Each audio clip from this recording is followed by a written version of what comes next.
Welcome to the Future Christian Podcast, your source for insights and ideas on how to lead your church in the 21st century.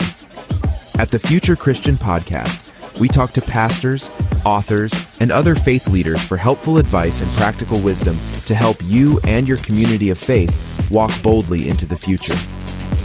Whether you're a pastor, church leader, or a passionate member of your faith community, this podcast is designed to challenge, inspire, and equip you with the tools you need for impactful ministry. And now for a little bit about the guest for this episode. Welcome to the Future Christian Podcast. Today, Lauren Richmond Jr. welcomes Dustin Benac to the program. Dustin is an educator, practical theologian, and organizational strategist. He teaches at Baylor University's George W. Truett Theological Seminary as the co-founding director for the Program for the Future Church. He has supported and studied communities of faith who are navigating transition and uncertainty across North America. Prior to his appointment at Baylor, Dustin was a postdoctoral associate with Kate Bowler and the Everything Happens Project at Duke University.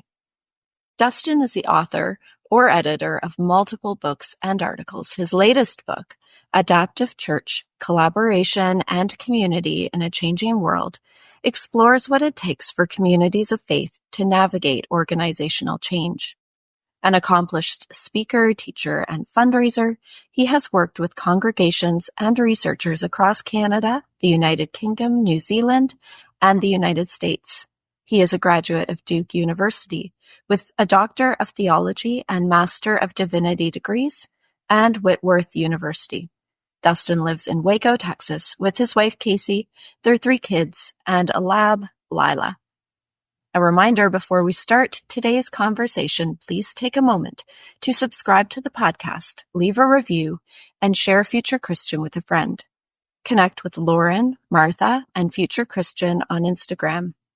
Shoot us an email at lauren@resonatemediapro.com with comments, questions, or ideas for future episodes. We appreciate your voice in how we faithfully discern the future of the church.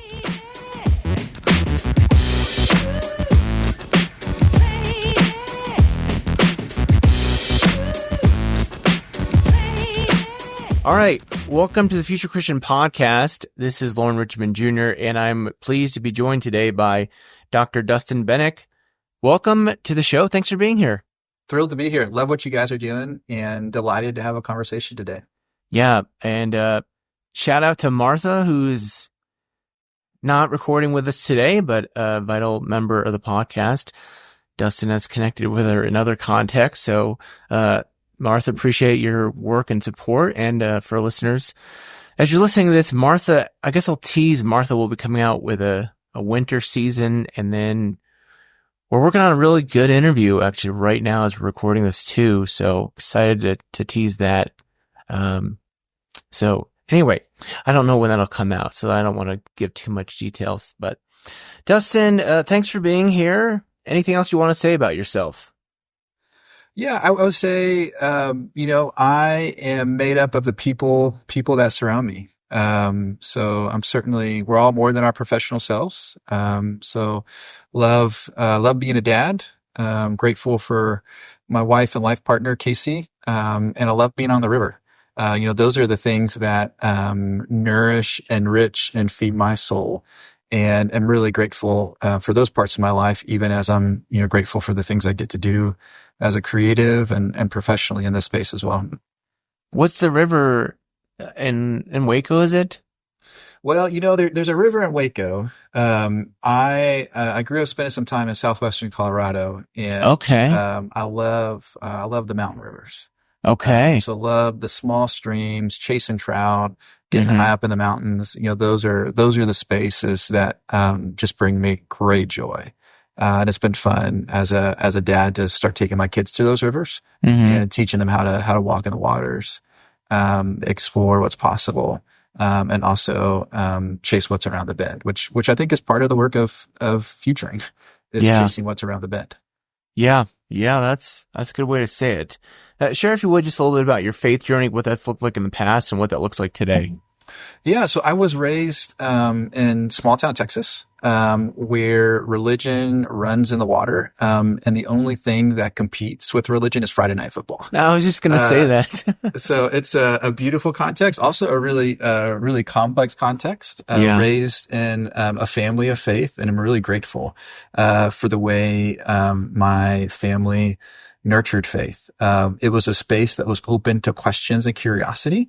And I had a lot of questions about faith, questions about discipleship, questions about what it looks like, to live a life following Jesus. Came to faith, as a young kid, but as I think Wesley would say, found myself, encountering faith again and again and again. And it was part of that ongoing encounter that actually took me out to the Pacific Northwest. I was 18, loved the mountains, wanted a great adventure, and also felt like I could ask another type of question on the other side of the Rockies. Did undergrad at Whitworth University in Spokane, Washington. And that was a space where I was able to see and explore the life of faith beyond small town Texas and the structures of Christendom. And then over time, I've learned what it means to be a disciple and pursue the life of faith into adulthood. And I found that that is work that takes place in ordinary spaces in everyday life. Yeah. And that's really the meat and substance of faith for me today is ordinary, everyday faith and practice. Still lots of questions, but trying to chase out those questions in the ordinary, everyday spaces. Yeah, I appreciate that point you make about, faith in the ordinary and everyday. What is something that's meaningful for you in that ordinary everyday that helps sustain you? Yeah, I mentioned my kids already. I think raising kids is part of discipleship for me. I spend some of my days as an academic, as a scholar, as a teacher, as a systems thinker and systems leader, kind of working at a level of abstraction. And then I find that my kids, we have 8, 6, and 2. Raising kids, I think, has been a practice of discipleship where it not only gets me close to the ground metaphorically, it literally gets me close to the ground physically, where I'm on the ground, building, playing with trains, or kicking a soccer ball, or coloring with my daughter. And those are the everyday, ordinary things. So I think that grounds me, relationally and personally. The other thing that grounds me, physically and mentally is, running. So that's part of my discipleship practice. Also part of self-care is I have kind of a threshold of how many miles a week I need to run. I'm getting older. I'm getting slower. But that's still part of what it means for me to be faithful is to take care of my body, and to run, and running, I can pray.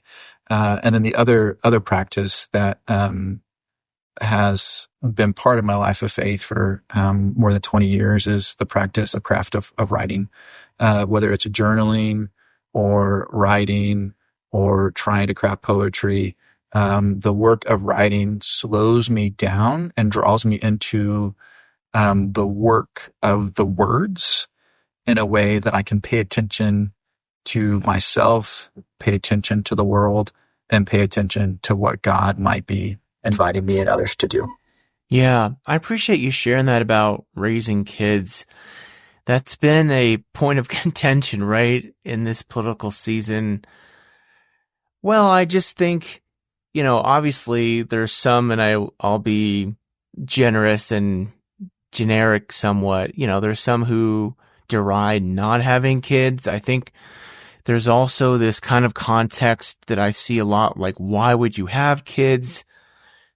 And I certainly don't want to tell anyone that they should, like, that having kids is a must. But I think, for me at least, I think something that is fundamental about having kids, and I think is a good about having kids, is you learn life is not about you. You learn that your life is not meant to be centered around you. I mean, that's one of my fundamental beliefs is, I think as a Christian, that our life is not meant just for us, for my own purposes. And I think having kids is a great way to kind of decenter yourself from yourself being the center of your world. And obviously, like, we don't want to, you and I both have probably seen kids or families that have kids thinking kids will solve their marital issues or wounds. But I'm also thinking, like, I think having kids is a great way to, like you said, disciple. Yeah. Yeah. I think that's exactly right, Lauren. And, I also think it brings a lot of humility, at least for me. Yeah. I think there's ways of thinking about and pursuing the life of faith where, particularly if you're a professional Christian of any time, whether you're a pastor or a priest or a professor, where we have these concepts, and these abstract ideas that guide the life of faith. Yes. And I think the work of raising kids is a great joy and a great challenge, and it brings a lot of humility. Because I get it wrong more times than I get it right. My kids bring all sorts of wonderful puzzles.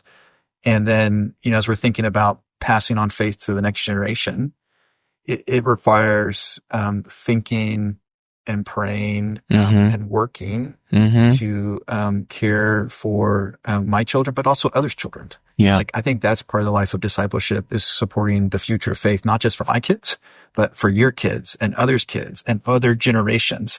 Because I think that's part of the life of faith, is caring for the future of our children. And that means all of our children. Yeah. All right. We're here to talk with Dustin today about his book and really some finer topics in the book. But Dustin is the author of the book, Adaptive Church, Collaboration and Community in a Changing World.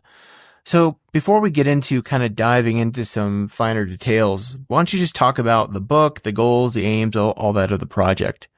Sure. I'd love to.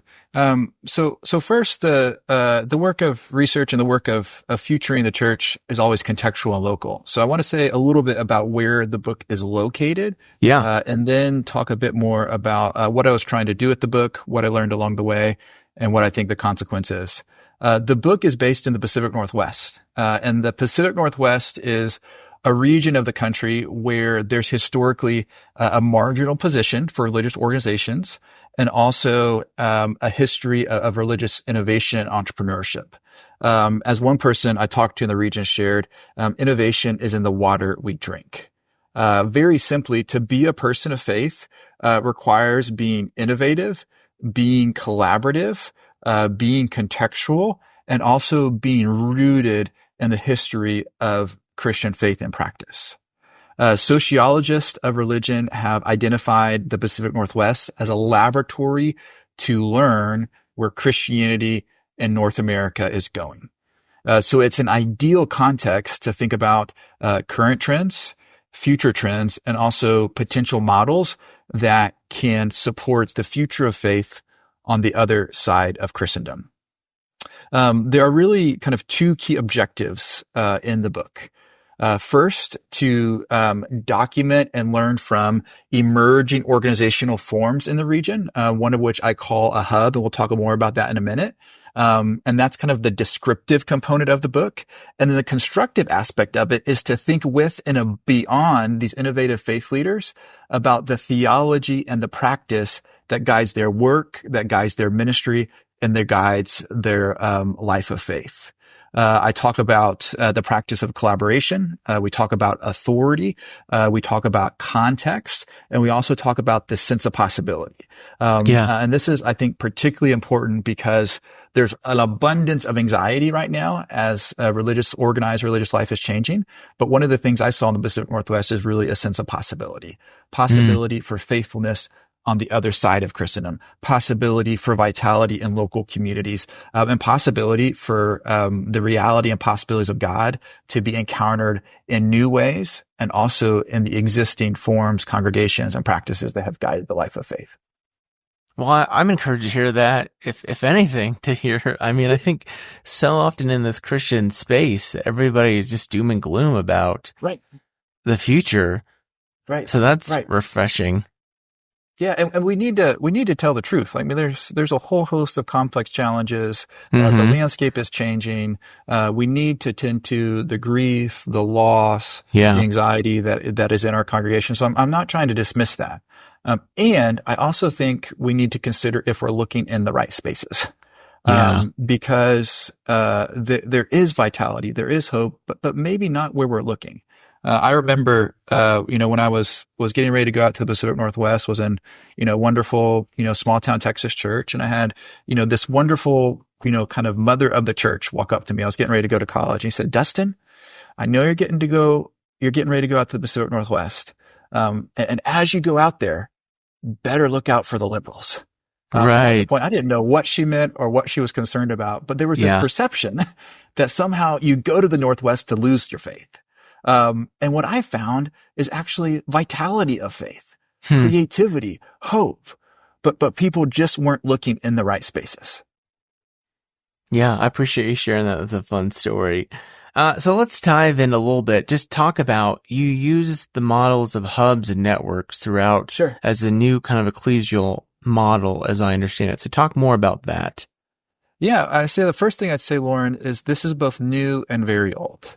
The life of faith has been networked and connectional from the beginning of the church. There's a whole section in my book about Luke Acts, and part of that is trying to actually ground this networked form of the life of faith within the historic story of the church. So even as part of the work I'm pointing to is something that is new and emerging, it's also very old. So I want to be mindful of that. And we could, point to moments of decisive transition, in the way people of faith have organized a common life, where connections and networks and encounter was the site to discern the new things that God was doing in our communities. And I also think there is something new bubbling up in the Pacific Northwest and all around the country. I talk about these as hubs. And by hubs, I mean, it's neither a megachurch nor a denomination. But it's this densely networked organizational form that anchors religious life within a particular community and facilitates these webs of connection across a broader community of faith. The two operative verbs there are anchors and webs. Hubs anchor the life of faith in a particular locale and geography. I think the future of faith is increasingly local. So hubs are rooted, hubs are grounded, they're indexed and connected to a particular community. Maybe it's a neighborhood, maybe it's a city, maybe it's a region. But it's rooted in the soil, it's rooted in the ground, it's rooted in the places people of faith inhabit. And it also facilitates these webs of connection across a broader ecology of faith. It connects congregations to nonprofits, to social enterprise, to entrepreneurs, to activism, to educational institutions. And these hubs are these dense networks that facilitate these webs of connection. That's what I mean by hubs. And one of the striking things is that other people are diagnosing and naming something similar. Ted Smith has talked about in his book, The End of Theological Education, how there's a transition in the way people gather from these voluntary associations, to authentic individualism. The work that Ted's doing and the work that I'm doing are very similar in the descriptive and diagnostic work that we're doing. Yeah. He's saying the way people organize the life of faith is shifting. It's shifting in fundamental ways after being fixed for roughly 200 years. Bob Smintia, his book, Reorganized Religion, is doing the same thing. He's diagnosing that the way people of faith organize is changing, but it doesn't mean there's any less faith. It just means people are organizing in different ways. And I think part of the ways people are organizing are as these hubs. This is what denominations used to be. This is what denominations can be. This is what congregations used to be. This is what they can be. But we have to understand that the way we organize is changing. The way people connect is changing. And the way we pursue a common life of faith is changing as well. Yeah, I think that leads right into what I wanted to talk to you more about. Also reference for our listeners, I do have an episode back with Ted Smith, so be sure and check that out. I'm also thinking, I was just listening yesterday to Tom Rainier, who talked about, I think anecdotally more so, but him and his son, I forget what their podcast is about. They were talking anecdotally about how they think mega churches are going to be the ones that face the biggest decline from baby boomer, that generation going away, which is, and he was making the point also that there is this localized trend. So it really speaks to what you're saying as well. But I want you mention the organizational changing norms. And as I was reading the book, and I want to recommend for our listeners, there's a lot more in the book he discusses to check out about hubs and networks. But I kept thinking around this trend that, you mentioned with Ted Smith examines and these newer organizational trends. Like for me, the question of authority has come up for me again and again, and you addressed it directly in your book. So I want to just dive into some of that. And maybe let me start this way. As I think about, like Ted Smith has written about, I'm certainly thinking Andrew Root has sort of explored this broader theme as well in his work. And I think like even I had a past interview with Scott Thumma, who we kind of talked about this. Like I asked Scott Thumma, I think like what is like the new, like what's going to be like the new organizational like model of church or something and he's like the individual. And I think about this when I think about like Instagram, like who's the guy, Stephen Furtick, for instance, and certainly the main line doesn't see this quite as dramatically as evangelical non-denom spaces, but it seems like even in liberal progressive Christian spaces, there's this like centering of individuals, which does a lot of good because they're able to have a big reach and impact. But I'll frame it from this way, like I'm ordained in a mainline denomination, and as part of that, maintaining my ordination status, I have to submit to regular reviews and trainings and on and on. The question of, again, authority, who has authority, how do they keep their authority? This is a loaded question, and I'm giving you a lot here, so I'll stop talking and respond to what resonates with you there. Yeah, I think it's a meaningful and powerful question, and one that we need to ask and need to continue asking. And I appreciate that you're asking it in so many different ways, Lauren, because it really matters. And I think that the first thing to say is we have to tell the truth about the way authority has been misused and gone wrong. So I think that's part of the moment we're in for communities of faith is we have to tell the truth. We have to tell the truth about the ways authority has been misused and the many, many reasons individuals rightly distrust the use of authority, particularly in religious spaces. That doesn't mean authority isn't important, because authority is still essential, but we have to reconsider the exercise of authority, accountability for authority, and the role of authority within the broader institutional structures. I think about authority through the metaphor of carrying the flame. In each of our communities, somebody needs to carry the fire. Fire gives warmth. Fire is something that allows us to gather. Fire allows us to cook meals. It's also something that if it's misused, it can destroy our communities very, very quickly. I mean, it's, we're coming on the tail ends of forest fire seasons across the West. And we know that a single spark can decimate a forest that it took hundreds of years to build. So I think it's the same thing for our religious communities. The misuse of authorities, when the fire is set loose in a destructive way, it can destroy communities, it can destroy institutions, it can destroy the life of faith. But it doesn't mean we don't need it. And I think we see the need for authority, particularly in times of a crisis, because that directs activity, that directs attention, and that creates the container in which people of faith are able to find the meaning to navigate uncertainty and take the next step.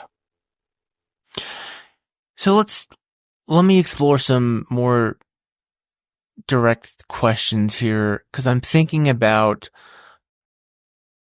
like, often there can be, I think, a question, there can almost be this sort of, and I think especially in our context, right, where we're so individualized as a broadly speaking, as our culture, there can be this real, like, why is there the need for authority? Like, authority is either oppressive or unnecessary.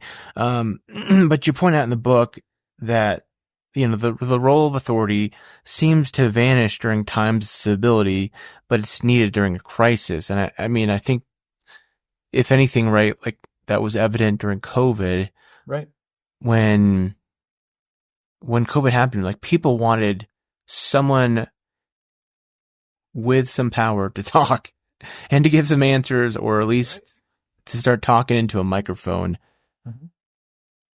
How does that, I think that's the biggest question when I think about with churches, and I'm kind of just going to talk openly here. Like, when I think about churches I've led where there's been some sort of crisis, like, a denominational church doesn't want anything to do with the denomination. But then when bleep hits the fan, it's like, we want somebody who has some kind of cred to come talk to us and tell us what to do. So how does that work then in these decentralized hubs when a church runs into trouble? Like, who do they call? Where do they even start? Yeah. I think there's two ways we want to think about this. First, we want to think about what's the relationship between individuals and institutions, particularly in times of crisis. Because that helps us clarify what's the role of authority. And there are three typical ways to think about institutions in times of crisis.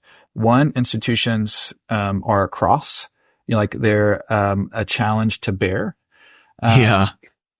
Second, institutions are a catalyst. They support the new things that are emerging. Or third, institutions are a container. And I think institutions in times of crisis are actually a container. They create this holding environment.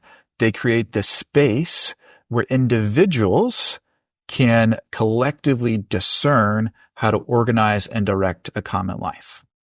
And as it applies to these hubs in the Pacific Northwest, these aren't de-institutionalized forms of organizing religious life.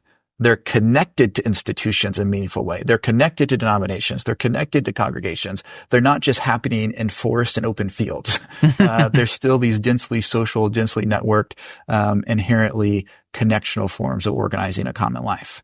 So as a result, what that means is people turn first to the authority structures that are built into their institutions. But more significantly, they turn to the authority that is derived from the relational connections that they have. Because I think that's one of the things we misunderstand, is that authority is first and foremost derived relationally. It's not derived professionally. It's not derived institutionally. It's not derived because of the position. It's derived because of the way we relate to other people. And because of the way we relate to other people, they either can trust us or they cannot trust us.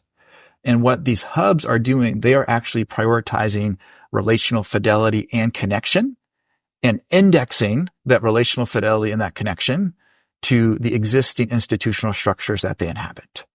As a result, when crisis hits, they've done the hard work of cultivating those connections so that they can explore the next step. I saw this beautifully, actually in the aftermath of COVID. I had the privilege to interview several faith leaders in the region, both before and after COVID. And one of the things, I saw is that, they said two things. They said, Dustin, because we have been practiced in the art of local connection, we have this dense network already in place. So COVID's been hard. It's been disruptive, but it hasn't totally upended our life of faith or our communities. Because we're connected locally already. Secondly, many faith communities said we had cultivated the muscle of innovation, so much so that when we had to pivot, when we had to change, we had cultivated the ability to make changes and exercise authority appropriately so that we can make the changes our faith communities require.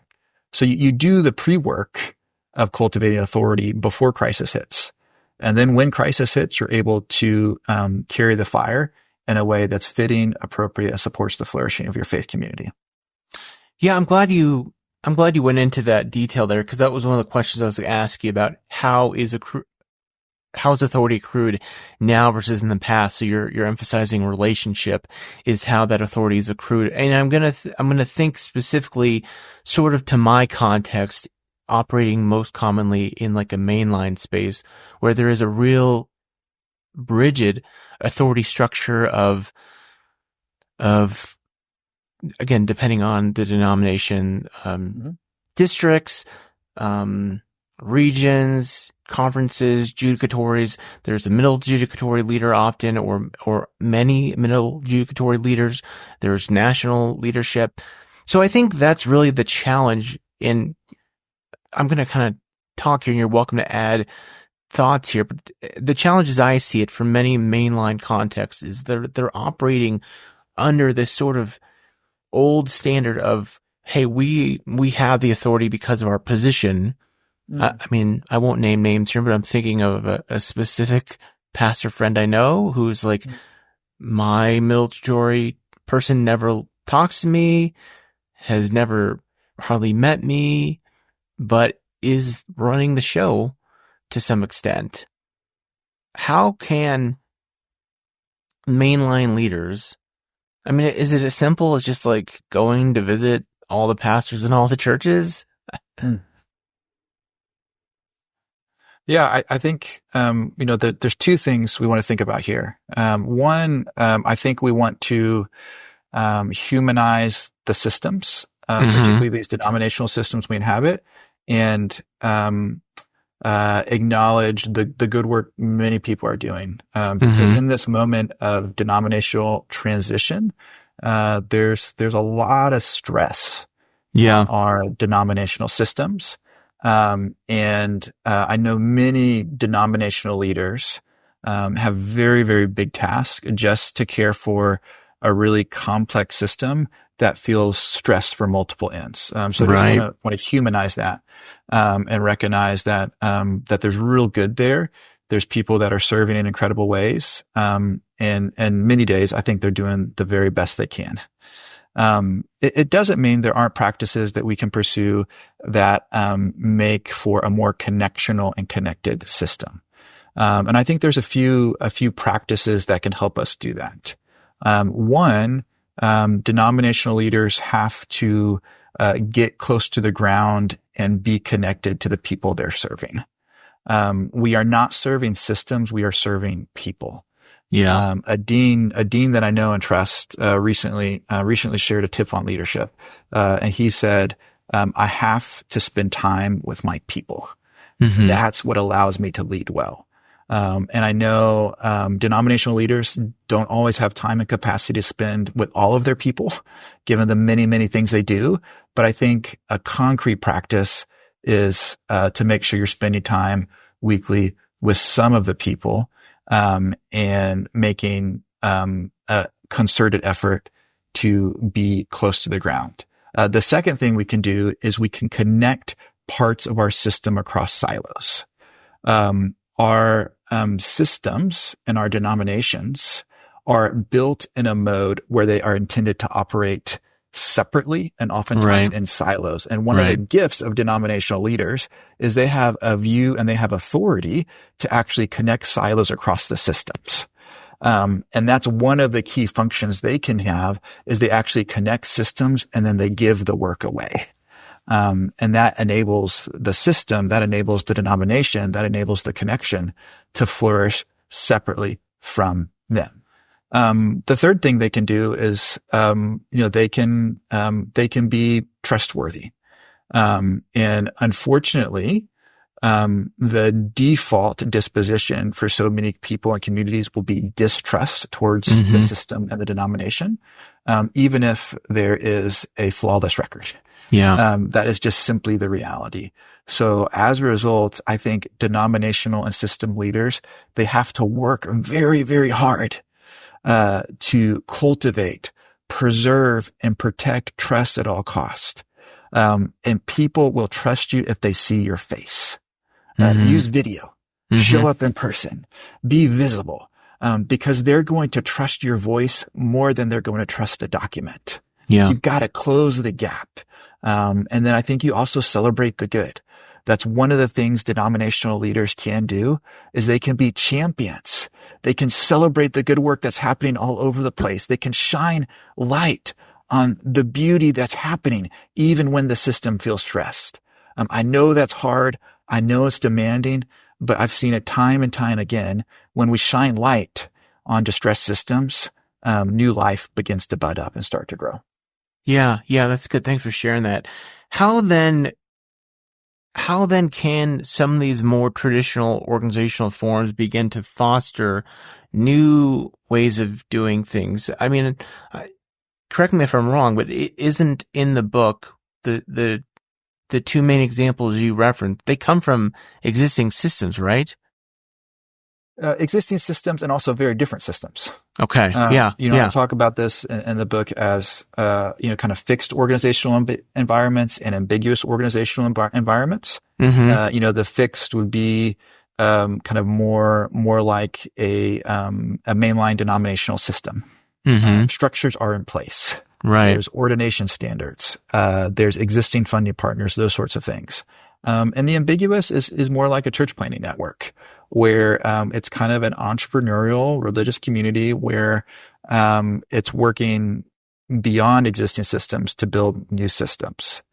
And I think these provide two different templates for how leaders at various levels and in various systems can create space for new things to emerge. The first thing I'd say is you have to slow down. We are moving at a frantic pace for both reasonable and unreasonable reasons. And the first thing we do is we have to slow down and pay attention. That also means we might need to pray. Slow down, pay attention, and pray. The second thing, I think we have to do less. In a moment of anxiety, we can believe the myth that doing more will somehow save our communities, save our congregations, save our systems. I mean, this was literally every pastor during COVID. It was like, I just need to do more. Exactly. And it's literally killing us. Like it literally is killing us. And we're seeing the consequences 4 years later. Really good happened, but also there was, some real loss along the way. So we've got to do less. And that's hard. And it takes discernment. It takes time.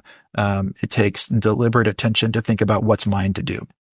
The third thing you've got to do is you got to stay connected, particularly in a highly polarized and politicized environment.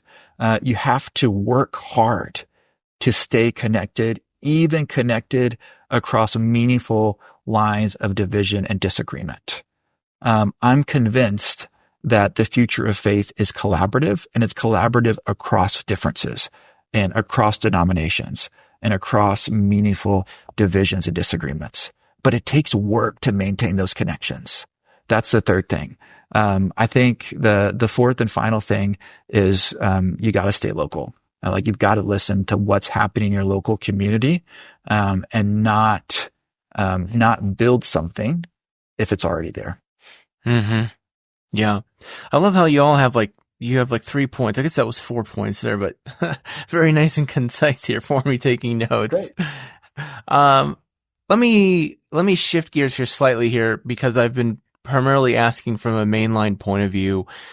And I'd like to think that I do have some evangelical listeners who probably have some resistance to authority, some resistance to organizational trends.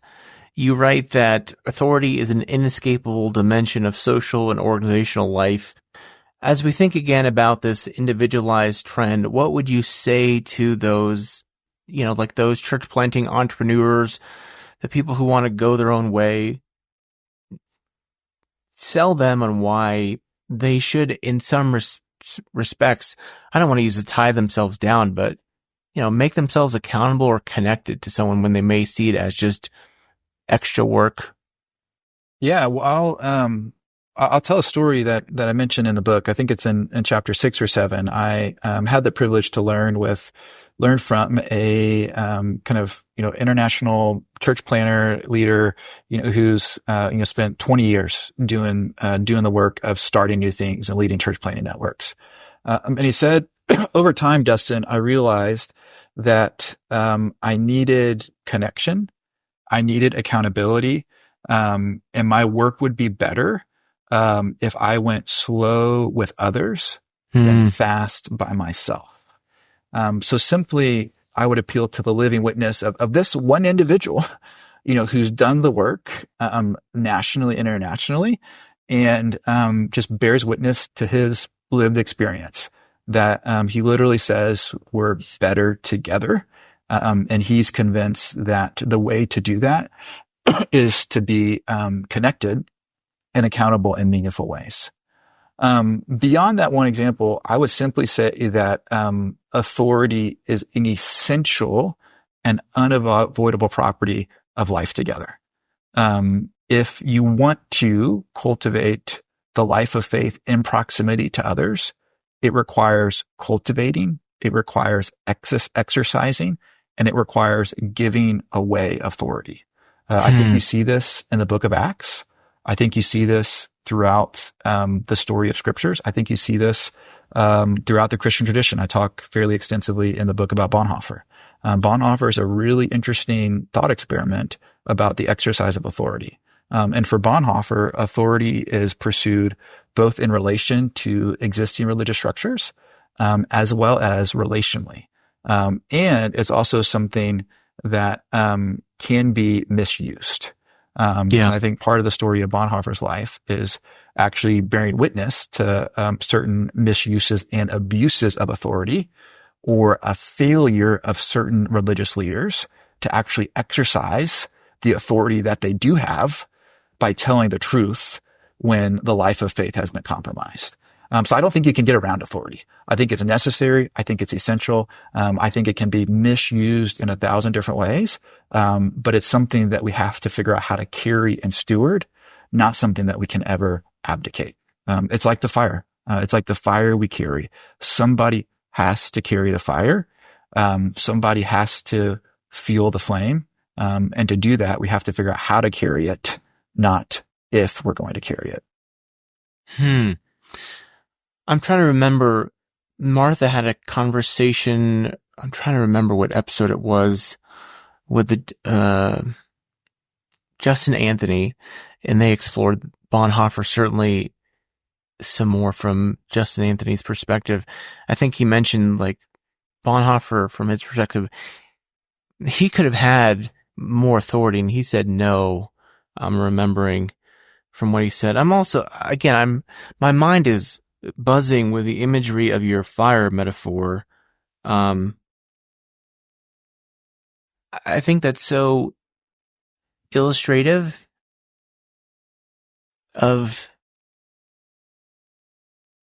the, I'm struggling for words here to put the image into words, but I'm thinking, to your point, like, there seems to be like this, sometimes this idea, like, we don't need authority and the fire can just be free. And I think we've seen the dangers of that, right? Where it's not contained or controlled or corralled, so we might speak. Well, the book is Adaptive Church, Collaboration and Community in a Changing World. There's a lot more. There's a lot more we could have gone into. We've only really touched on a small segment of the book. So recommend it to check it out, Dustin's work. Dustin, let's take a quick break and we can come back with some closing questions. Great. All right, we're back with Dr. Dustin Benac. Thank you for your time. Appreciate the conversation. So some closing questions. You're welcome to take as seriously or not as you'd like to. But if you're Pope for a day, how about this? How do you want to handle your authority? Oh, beautiful. I would use it to gather people. And I think that's one of the beautiful things that Pope Francis does is Pope Francis gathers people.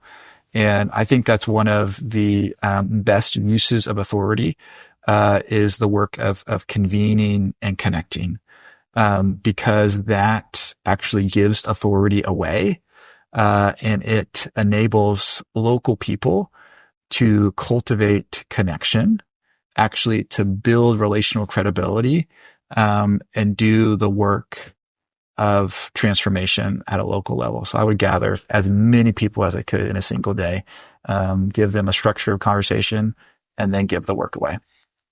Yeah, great. A theologian or historical Christian figure you'd want to meet or bring back to life?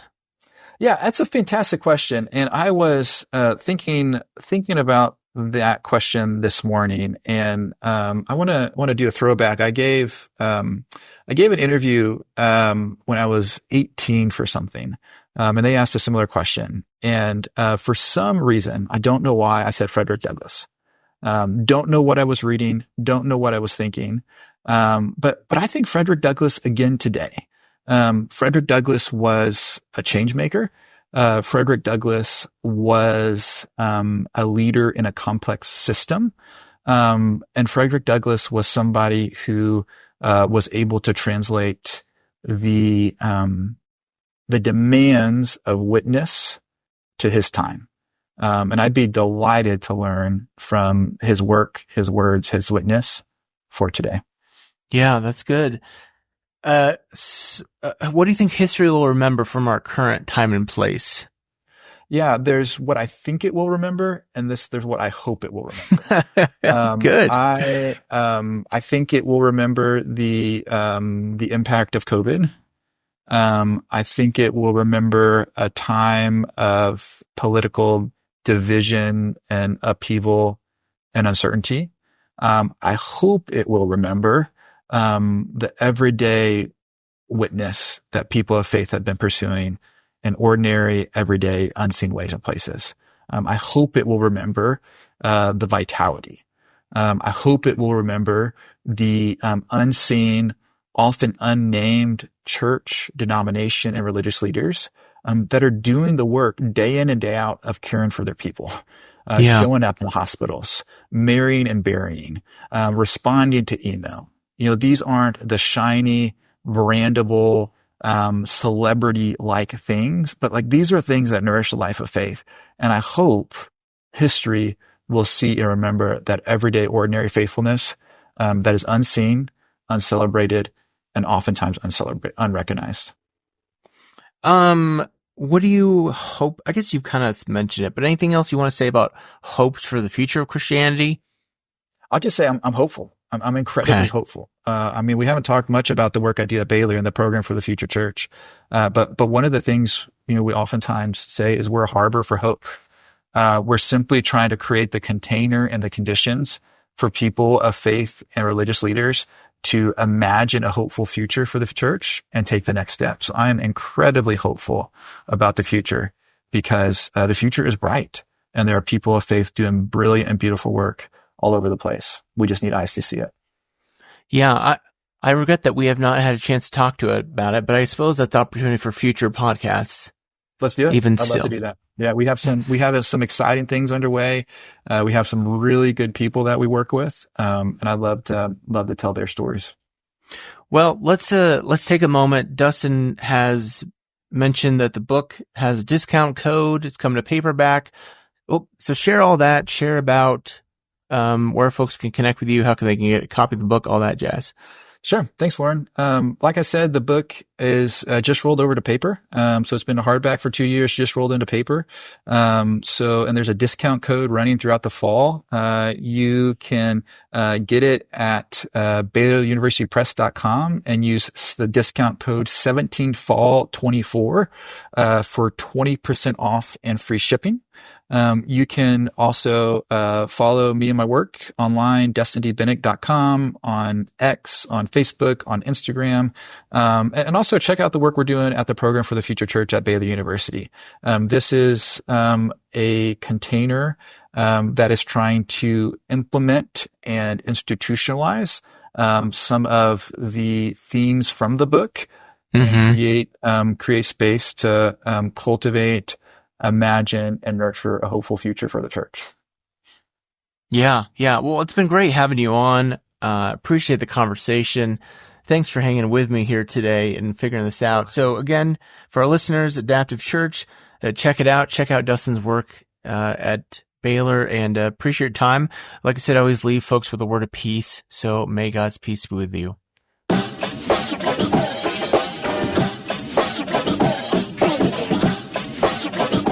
Thanks for joining us on the Future Christian Podcast. The Future Christian Podcast is produced by Resonate Media. We love to hear from our listeners with questions, comments, and ideas for future episodes. Visit our website at future-christian.com and find the Connect with Us form at the bottom of the page to get in touch with Martha or Lauren. But before you go, do us a favor. Subscribe to the pod to leave a review. It really helps us get this out to more people. Thanks, and go in peace.